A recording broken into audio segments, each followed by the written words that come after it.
Hendrick Motorsports has spent the last few weeks locking down its future. William Byron, he signed a contract extension recently. Kyle Larson is in the middle of a long-term deal. Alex Bowman is on a one-year extension for 2027 and retires from full-time competition afterwards. Connor Zilisch has signed to take on the number 48 ride in 2028.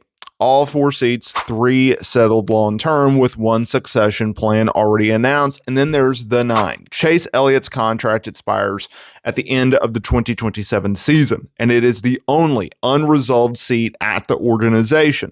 That is NASCAR's most popular driver, a driver whose presence in that car is so assumed that the alternative is genuinely hard to picture. Now, Jeff Gordon got asked on Sirius XM last week about Chase Elliott's future with Hendrick Motorsports, and his answer was confident and contained 2 specific, as I damn near die, 2 specific details that are more interesting than the reassurance around them. Now, here is what Gordon had to say about Chase Elliott's future at Hendrick. He said, as far as we're concerned at Hendrick, we want him to be one of those guys that drives at Hendrick forever. We've had some conversations, but there's a lot of parts and pieces from partners and discussions with Chase that will take place and need to get buttoned down, but we feel very confident. Now, here's the headline. Here's the biggest thing to take away.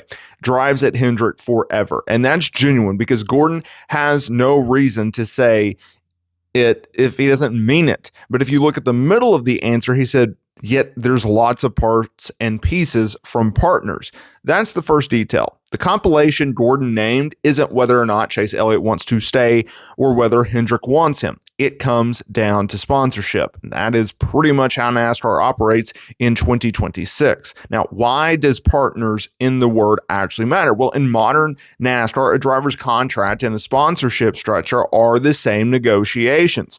NAPA has been very supportive and associated with Chase Elliott for years. Literally, his top tier driving career, they've been along the way. A long-term extension isn't just Hendrick and Chase agreeing on money terms. It's Hendrick, Elliott, and a set of corporate partners all agreeing on the same window of time. Sponsors sign for defined periods. Drivers sign for defined periods. Those periods have to line up or you're screwed if you're the teams. So when Gordon says that there are parts and pieces from partners that need to get buttoned up, he's really saying, hey, the holdup is the calendar alignment across multiple companies, not a disagreement between a team and a driver. They can go to Chase Elliott and say, hey, we'd like to offer you a 10-year, 20-year, 30-year deal, whatever the case may be, whatever number you want to make up. But if they don't have guaranteed sponsorship, it's very difficult to say, hey, we'll pay you X amount and you'll get this amount of the purse, and you don't have sponsorship dollars to line up with that, right? And then you're in the hole. And you can't pay him, right? And you have to find other ways to pay him from other revenue streams, et cetera, et cetera. So that is the good version of the delay. And it's also the real one. And it's the same category of a problem that produced the Red Bull questions around Connor Zilisch's deal at the same press conference. Now, here's a second detail.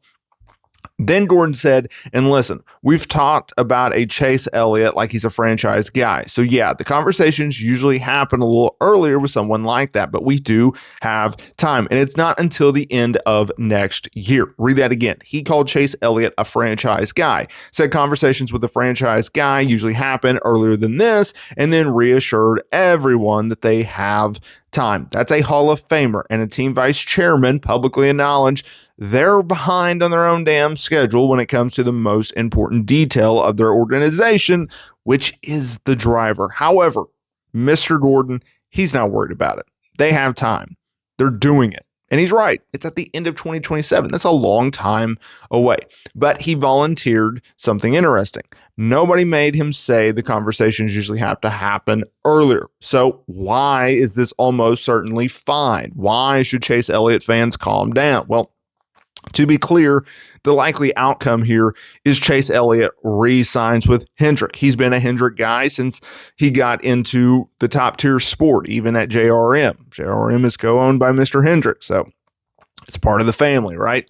He is the sport's most popular driver, even though I don't understand why he is, and he's currently the highest placed Hendrick driver in the standings in the top Chevy, sitting with what, 6th? He may have dropped coming out of New Hampshire. I haven't looked yet. And Hendrick, they don't want to lose drivers they want to keep. The organization has made exactly one full-time driver change since Kyle Larson arrived in 2021. The realistic risk isn't Elliott leaving. It's the deal taking longer than it should and a year of speculation filling the gap. Now, the part that makes it worth watching. There's one scenario worth keeping in the back of your mind, and it's not a prediction. Elliott is in a contract year during a stretch where his organization is having its worst season in years.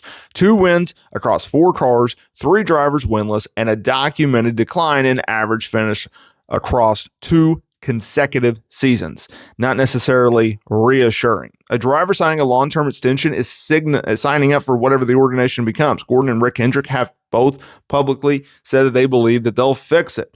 Elliott has said that he believes it too. Kyle Larson has come out and said, once we get this stuff figured out, we're going to be absolutely scary. That's not a suggestion that they think that they're going to continue to decline, and that's not a suggestion that Elliott thinks that they're also going to decline as well. Gordon's answer is reassuring, and I do believe it. I do believe that Hendrick wants Chase there for the rest of his career, and that Elliott has given no indication that he wants anything else. But 2 things came out of this interview that Hendrick probably wouldn't have volunteered himself. The complication is the sponsorship rather than wanting him there, which means you have 2 companies or multiple companies have to agree upon a timeline before anything with the driver can even start to get negotiated. And by their own standard, they're late. Now, here's what I do respect, and here's what I do understand. The end of 2027 is genuinely a long way off. Gordon said so. But the reassurance and urgency that has come with this organization in terms of being able to lock down long-term future is something that I'm very, very encouraged by. And it's something that I think a lot of people should be, because Hendrick and Gordon and Jeff Andrews and Chad Knaus and all of the top 4 leadership at Hendrick Motorsports, they are long-term thinkers. They want to get the deals done in terms of the contracts with sponsorships as well as contracts with its drivers. There's a reason why they had Alex Bowman announce his retirement so far in advance.